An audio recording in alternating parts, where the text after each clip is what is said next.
Hello everybody, সবাইকে আমার অন্নপূর্ণা পেজে স্বাগত।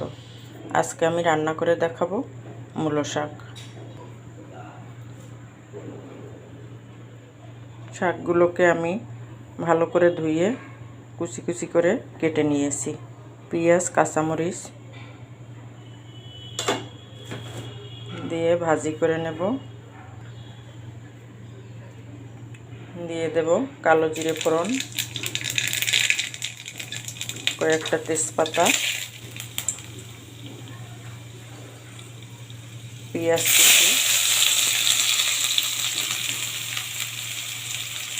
লঙ্কা কুচি, লঙ্কা চিরা, কাঁচা লঙ্কা চিরা,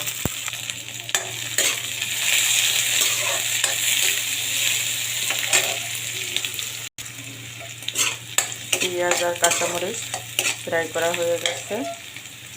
এখন দিয়ে দেবো একটু হলুদ গুঁড়ি, স্বাদ মতো লবণ, দিয়ে দেব শাকগুলো,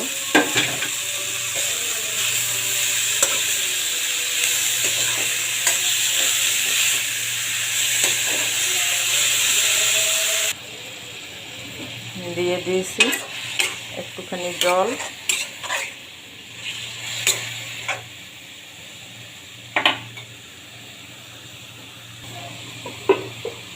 এখন শাকটা 5 মিনিটের জন্য ঢাকা দিয়ে রেখে দেব। ফিরে এলাম 5 মিনিট পরে।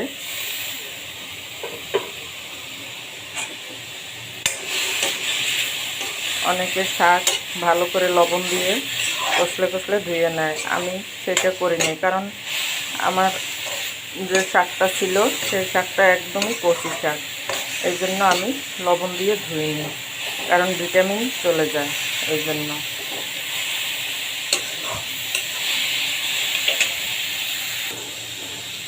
এখন স্বাদের জন্য দিয়ে দেব একটুখানি চিনি।